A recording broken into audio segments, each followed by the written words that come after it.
Namaste, Jai Hind, and welcome to a conversation which is very unexpected, but I'm really looking forward to. He's not somebody who generally gives an audience and also speaks to the media so often.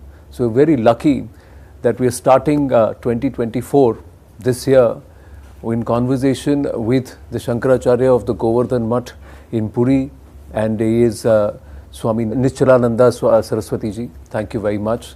आपका बहुत बहुत आभार स्वामी जी, गुरुदेव, हमसे बात करने के लिए। मेरा पहला प्रश्न गुरुदेव आपसे एक निजी प्रश्न है जो शायद इस चैनल के माध्यम से मैं आपसे कर रहा हूँ। वर्ण क्या है, जाति क्या है, इसको लेकर बहुत ज़्यादा पॉलिटिकल डिबेट्स तो होते ही हैं, पर कहीं ना कहीं एक कन्फ्यूज़न भी है। तो मैं शुरुआत आपसे वहीं से करना चाहूँगा।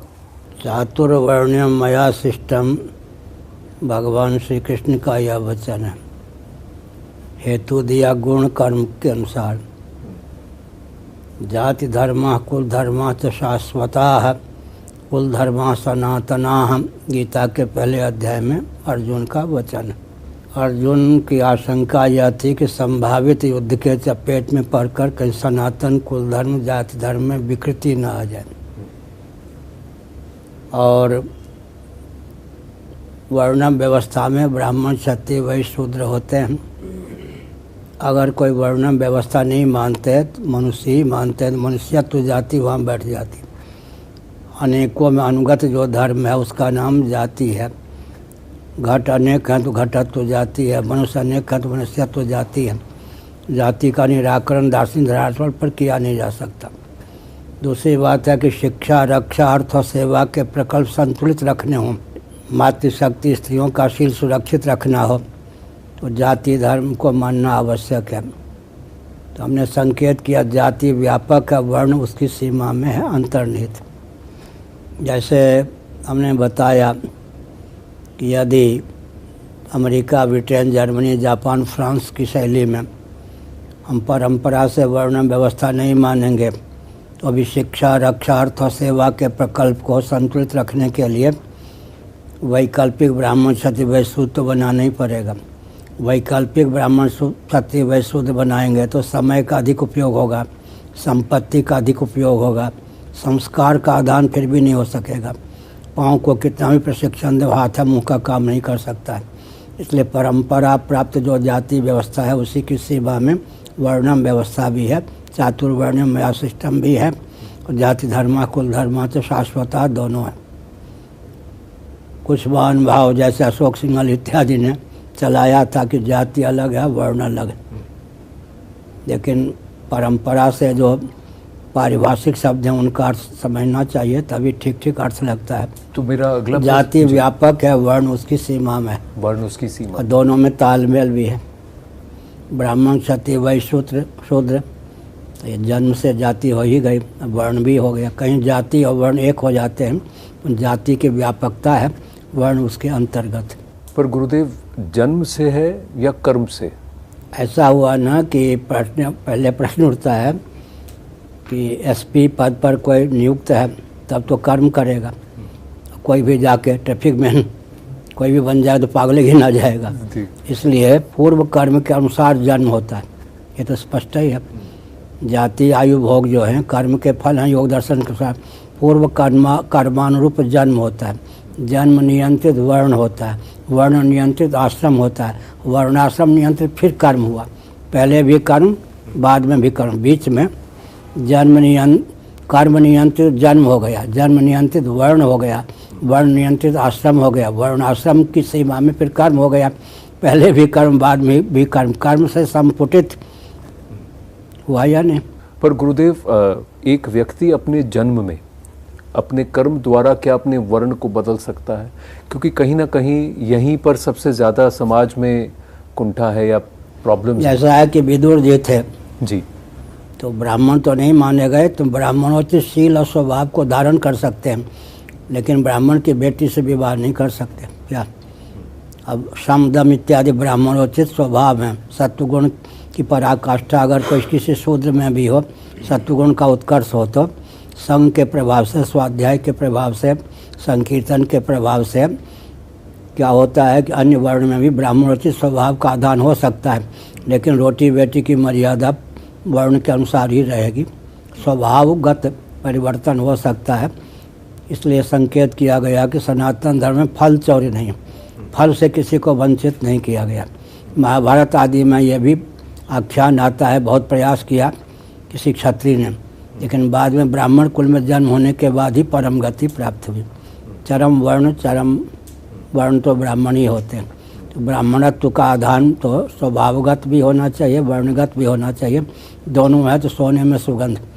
इसलिए शिव पुराण के अनुसार विचार करें तो ब्राह्मण के भी 4 भेद हो जाते हैं। ब्राह्मण, एडजेक्टिव भी ब्राह्मण, विशेषण भी ब्राह्मण, विशेष भी ब्राह्मण। क्षत्रियोचित स्वभाव है, लेकिन जन्म हुआ है ब्राह्मण कुल में, क्षत्रिय ब्राह्मण हो गए। वैश्योचित ढंग से जीविका अर्जित करते हैं, जन्म हुआ है ब्राह्मण कुल में, वैश्य ब्राह्मण हो गए।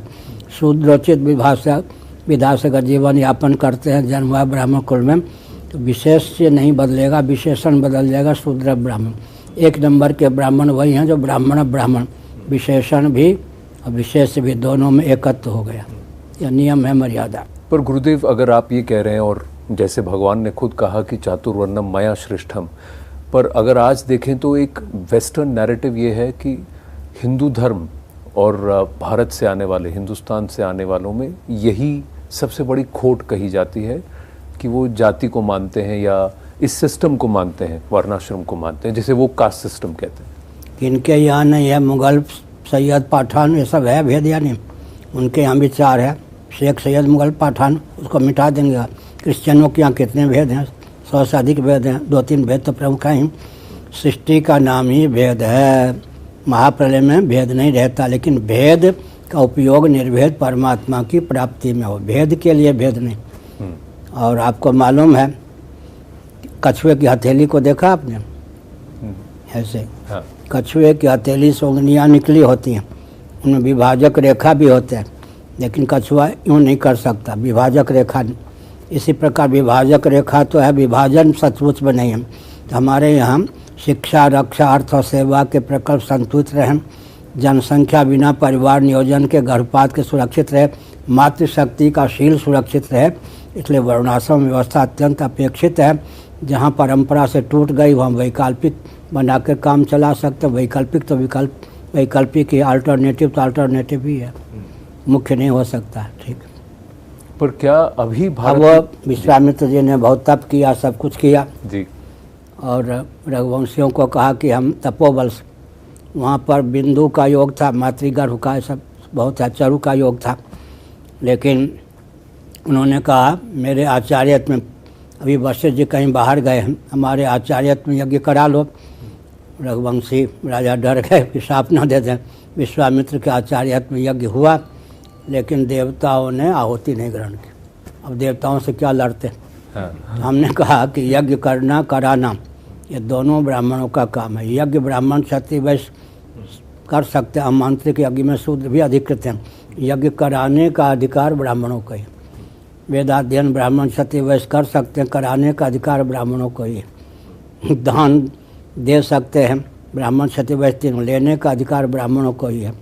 इसलिए श्रोत्रिय और ब्रह्मिष्ठ दोनों, श्रोत्रिय तो पूर्ण रूप से ब्राह्मण, क्योंकि वेद पढ़ भी सकते हैं, पढ़ा भी सकते हैं जी। पूर्ण श्रोत्रियत्व तो ब्राह्मणों में ही हुआ। श्रुति का अध्ययन ब्राह्मण क्षत्रिय वैश्य कर सकते हैं, करा सकता है ब्राह्मण। तो आचार्यत्व जो है भगवान के घर से ब्राह्मण को ही प्राप्त है। अब भगवान पर उंगली उठावेंगे तो भगवान कहेंगे इस अमुक जीव के कर्म के अनुसार हमने उसको ब्राह्मण कुल में जन्म दिया, ये तो मानना ही पड़ेगा। पर गुरुदेव, भगवान ने ब्राह्मण कौन है और गुरु कौन है, इसकी भी व्याख्या की है। पूर्ण गुरु तो ब्राह्मणों में होता है, श्रोत्रिय भी हो सकते हैं, ब्राह्मणिष्ठ भी हो सकते हैं। पूर्ण गुरु तो ब्राह्मणों में होता है, ज्ञानी, तत्वदर्शी।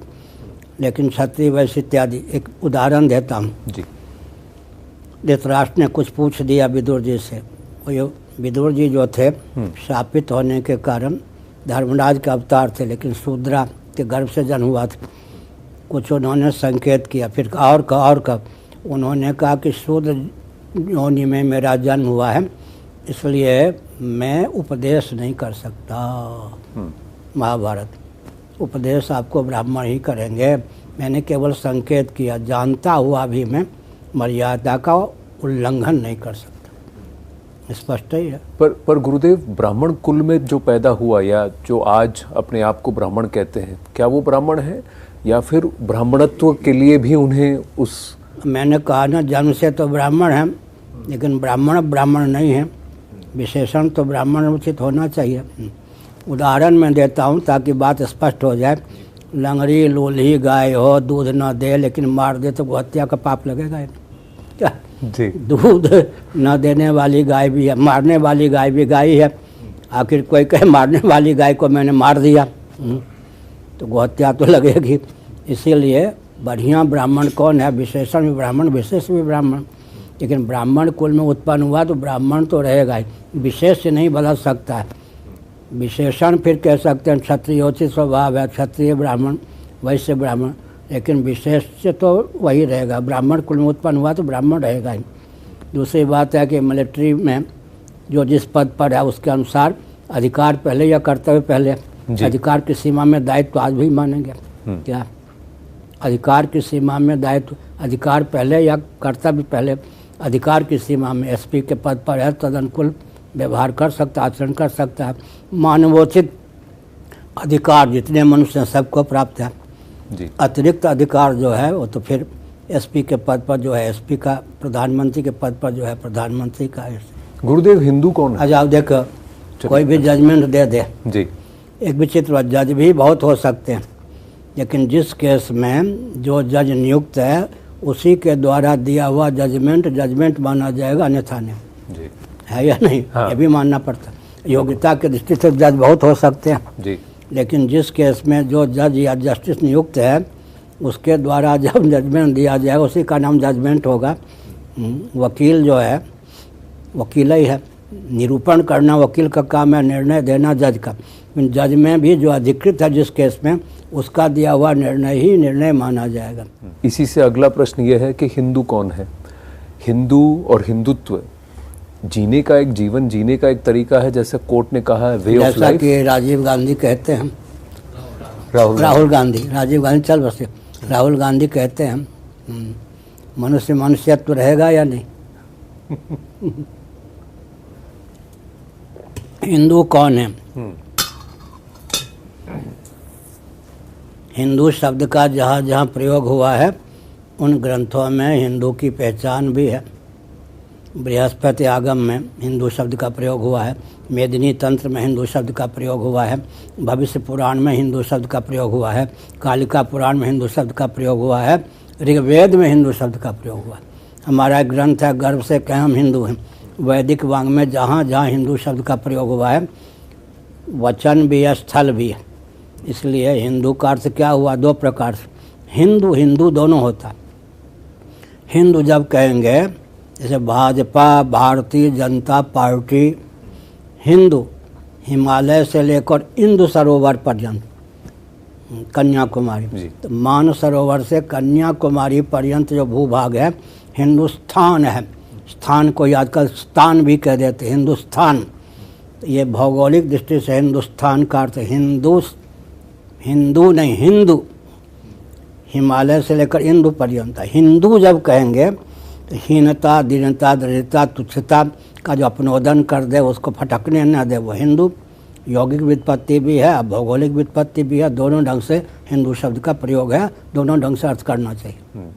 पर गुरुदेव, जब आप हिंदू राष्ट्र की व्याख्या करते हैं या उसके बारे में कहते हैं तो हिंदू राष्ट्र क्या है? सुनिए, सबके पूर्वज सनातनी वैदिक आर्य हिंदू थे या नहीं? मोहम्मद साहब के पूर्वज कौन थे? ईसा मसीह के पूर्वज कौन थे? सबके पूर्वज सनातनी वैदिक आर्य हिंदू थे या नहीं? दूसरी बात, आज भी देखें तो हिंदू शब्द कहाँ कहाँ है? अगर विचार करें तो कौन हिंद महासागर है या नहीं? आज भी है। और क्या है? हिंदू द्वीप भी है, हाँ। हिंद महासागर भी है, हिंदूकूट पर्वत भी है या नहीं? तो हिंदू शब्द तो आज भी प्रचलित है। हिंदुस्तान, हिंदू का अर्थ दो ढंग से हो गया। भौगोलिक दृष्टि से क्षेत्र विशेष में रहने वाले हिंदू हो गए। दूसरी यौगिक व्युत्पत्ति के अनुसार जो हीनता, दीनता, दरिद्रता, मानवोचित शील स्वभाव का अतिक्रमण कर दे, वो तो नहीं, माने हीनता दीनता दृढ़ता को जो फटकने न दे वो हिंदू हो गया। यौगिक व्युत्पत्ति की दृष्टि से भी हिंदू शब्द है और भौगोलिक दृष्टि से भी हिंदू शब्द बनता है। हिंदू और हिंदू दोनों ठीक, दोनों साथ सम्मत है। कुछ लोग कहते हैं सिंधु का अपभ्रंश है हिंदू, लेकिन मूलतः हिंदू कहने पर हिमालय से लेकर हिंदू सरोवर पर्यंत, हिंदू कहने पर हीनता दीनता दृढ़ता का अपनोदन करने वाला हिंदू हो गया। तो हमने संकेत किया कि बृहदारण्यक उपनिषद में श्रीमन नारायण के नाभि कमल से सर्वजीव घनात्मक सर्वदेव घनात्मक ब्रह्मा जी का प्रादुर्भाव हुआ। ब्रह्मा जी ने योग बल से मन शतरूपा के रूप में स्वयं को व्यक्त किया। शतरूपा ने योग बल से 84 लाख योनियों में संभावित स्त्रियों के रूप में स्वयं को व्यक्त किया। मनु ने योग बल से स्वयं को 84 लाख योनियों में संभावित पुरुषों के रूप में व्यक्त किया। सबके पूर्व सनातनी वैदिक हिंदू हो गए या नहीं। और भागवत इत्यादि पुराणों का अनुशीलन करें तो मरीचि कश्यप इत्यादि की धर्मपत्नियों के गर्भ से देवता धनुज आदि नहीं, स्थावर प्राणी तरुलता गुल्म इत्यादि भी उत्पन्न हुए। सबके पूर्व सनातनी वैदिक आर्य हिंदू सिद्ध ही होते हैं। इस तथ्य को ऐतिहासिक तथ्य है, ऐतिहासिक तथ्य है, कौन नहीं मानेगा। पर गुरुदेव कुछ कहते हैं कि भारत को हिंदू राष्ट्र घोषित करना चाहिए।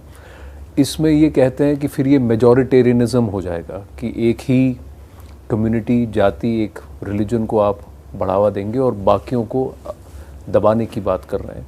ये सही है गलत है? अब सुनिए, पहली बात यह है हम जैन की बात करते हैं जी। उनके यहाँ, हमारे यहाँ जो योग दर्शन में 5 यम हैं, अहिंसा सत्य अस्तेय ब्रह्मचर्य परिग्रह, इन्हीं को योग अगर आज हम कह दें जैनों की दृष्टि में पंचशील कहते हैं जी। पंचशील पर मेरा प्रवचन हुआ था जब मैं विज्ञान भवन में, यहाँ विद्यार्थी था विज्ञान भवन में, पंचशील पर मेरा प्रवचन हुआ था। जैन मत पर हमने प्रवचन किया था विद्यार्थी जीवन में यहाँ। तो हमने क्या संकेत किया, क्या कह रहे थे? पंचशील है। अब थोड़ा विचार कीजिए, किसी व्यक्ति में क्षमता है कि पूर्ण अहिंसा सत्य अस्तेय ब्रह्मचर्य अपरिग्रह को अपने जीवन उतार ले, बिना वर्णाश्रम के सांचे ढांचे में ढाले अहिंसा सत्य अस्तेय ब्रह्मचर्य अपरिग्रह को जिन्होंने अपने जीवन में पूर्ण रूप से ढालना चाहा, उनके अहिंसा के गर्भ से घोर हिंसा निकल आई, सत्य के गर्भ से झूठ की पराकाष्ठा निकल आई, अचौरी के गर्भ से चोरी की पराकाष्ठा निकल आई, ब्रह्मचर्य के गर्भ से व्यभिचार की पराकाष्ठा निकल आई, अपरिग्रह के गर्भ से घोर परिग्रह संग्रह की पराकाष्ठा आ गई। इसलिए पंच यम को व्यावहारिक धरातल पर लाने के लिए वर्णाश्रम व्यवस्था अपेक्षित है। अगर नहीं मानेंगे, हर व्यक्ति में क्षमता नहीं है, अरबों व्यक्तियों में किसी में क्षमता हो सकती है वर्णाश्रम के सांचे ढांचे में ढाले बिना अपने जीवन में पंचशील या पंचयम को प्रतिष्ठित कर दे। तो मैं वही पूछ रहा हूँ, तो आपको लगता है कि भारत को हिंदू राष्ट्र घोषित करना गलत नहीं है? गलत है ये नहीं, सही है, लेकिन कौन करे? आजकल के संविधान के अनुसार प्रधानमंत्री कर सकते हैं क्या? वो सब काम उनके सीमा का है क्या? चाहे भी तो नहीं कर सकते। वो सब काम हम लोगों का है, और हम लोगों का है इसके लिए पहले वातावरण बनाना चाहिए। हमारे काम करने की विधा है, साथ वाले जानते हैं। 80% काम भाव राज्य में बना के परमाणु तैयार करके हो जाता है जी। बाकी कितने बचे? 20%। 20% जो काम है व्यवहार में थोड़ा संघर्ष करके हो जाता है, हाथ पांव चला के हो जाता है। 80% काम भाव राज्य में हो जाता है। उदाहरण के लिए मैं नैमिषारण्य आदि में था जी। 14 घंटे निर्गुण का चिंतन करता, निर्गुण परमात्मा। वृंदावन में आया, उड़ियावा जी के यहाँ ठहरा, सन 1972। चिंतन करने लगूँ, वहाँ के परमाणु उठा के फेंक दें, चिंतन 1 मिनट भी ना हो। 6 महीने तक वहाँ के परमाणु बनाने में लगे मुझे। 6 महीने के बाद 14 घंटे फिर मैं निर्गुण का चिंतन करने लगा। परमाणु बनाया जाता है।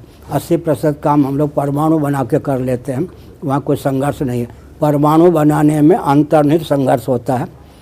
और जब मैं यहाँ आया, पुरी में शंकराचार्य पद पर प्रतिष्ठित हुआ, वहाँ 1 मिनट न सगुण का चिंतन हो न निर्गुण का। हमने समझ लिया कि यहाँ वर्षों से किसी ने सगुण निर्गुण का चिंतन ही नहीं किया। वहाँ भी 6 महीने परमाणु बनाने में लगे।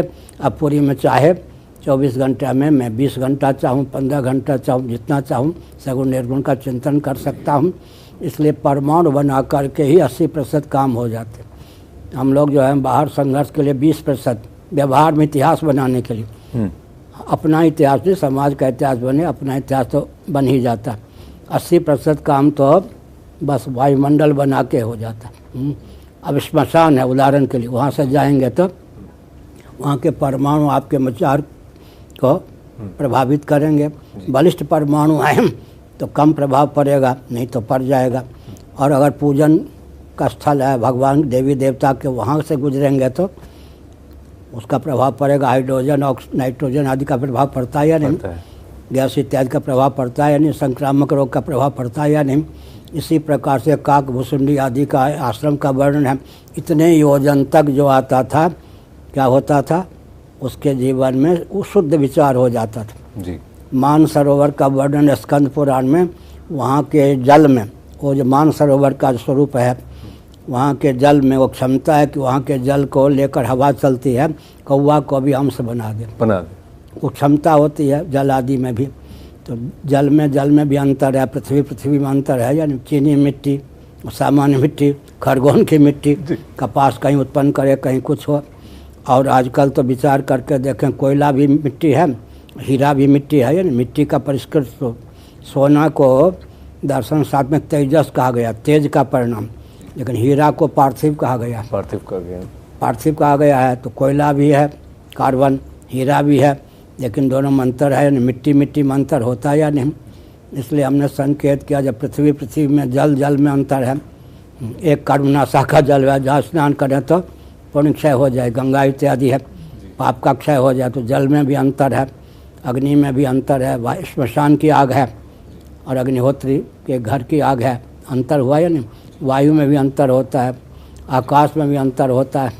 अगर उधर जिधर आर्योचित आचार विचार नहीं है, वहाँ जाके किसी बाग में ही बैठ जाए, वहाँ का वायुमंडल, वहाँ के वायुमंडल उस व्यक्ति के विचार को दूषित कर देगा। इसलिए पृथ्वी जल तेज वायु आकाश में भी अंतर पड़ जाता है। भाव राज्य में दिव्यता का आदान करने पर क्षेत्र में उसका प्रभाव पड़ता है।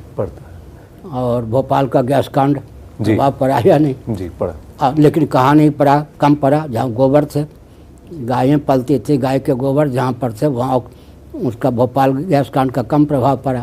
तो प्रभाव पर का भी अंतर है या नहीं। पीपल का जहाँ वृक्ष, पीपल रात्रि में भी ऑक्सीजन छोड़ता है, गाय भी ऑक्सीजन छोड़ती है। तो पशुओं में भी अंतर है, वृक्षों में भी अंतर है या नहीं। वृक्ष सब एक समान तो नहीं होते।